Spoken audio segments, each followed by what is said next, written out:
everyone, welcome to Asst College of Arts and Commerce. This is Assistant Professor KUMKUM GURBANI welcomes you here in Asst Edupedia. So today we will learn about the Indian knowledge system as per NEP 2020. So as earlier we have studied what is Indian knowledge system, what are its objectives, its scope, its challenges, the modern knowledge. So we have seen many elements of it. We have studied about yoga and meditation also. So now we will move further that what is knowledge actually.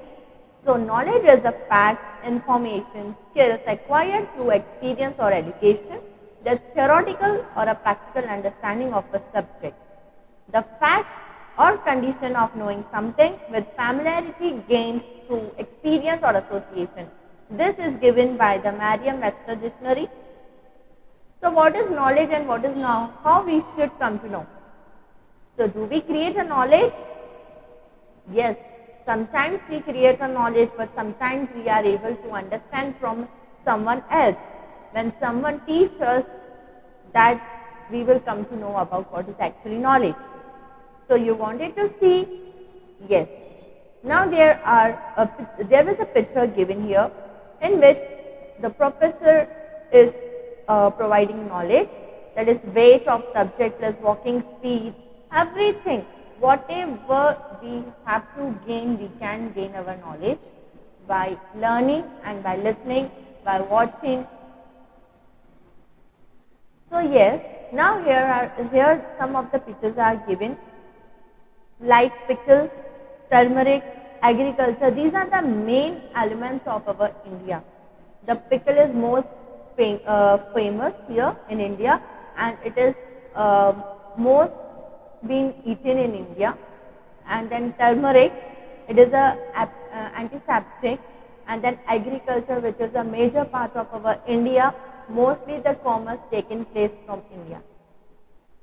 Then this is a sabha here, that is Ma Atiprai Gargi. It is Gargi. If you don't want your head to separate from your body, stop asking too many questions. That is Brihadaranyaka Upanishad. So Anvikshiki. Do not believe in anything simply because you have heard it. Do not believe in anything simply because it is spoken and rumored by many. So do not believe in anything simply because it is found written in your religious books. Do not believe in anything merely on the authority of your teachers and elders. Do not believe in tradition because they have been handed down for many generations. But after observation and analysis, when you find that anything agrees with reason and is conducive to the good and benefit of one and all, then accept it and live up to it. That is the Kalma Sutta, and Anvikshi has been given. Yes, definitely. It is not necessary to follow all the things that are wrong. So we should not believe on anything we are listening, we are spoken, if it is spoken by someone, or it is written anywhere, and we don't have to believe in our traditions because that has been handed from many generations. Yes, what is right, we have to look after it and we have to take decisions accordingly. So there are 4 sciences, that is three Vedas, Varta, that is agriculture and commerce, Dandamiti, that is public administration, and Anvikshiki.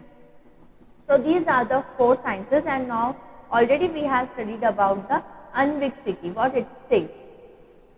So Anu, that is a smallest part of anything. Ikshiki, that is a person who wants to know. Science of inquiry, that is right thinking. And Anvikshiki is always thought of as a lamp of all sciences, as the means of all actions, and as the support of all laws and duties. That is known as the Arthashastra. Kutushala, the place of curiosities, rivalries and debates were rife. Audiences gathered around the new philosophers in the Kutushalas, literally the places of creating curiosity in the parks and groves on the outskirts of the towns. This is the Anubhava Mandap. Here you can see how the conversation is going on. Then Ibad Khana. These are the major, we can say the Kutushalas, the place of the curiosities. Then scientific temper attitude. Now it is generally taken for the granted that Hindus were dreamy, mystical people given to the metaphysical speculation and spiritual contemplation.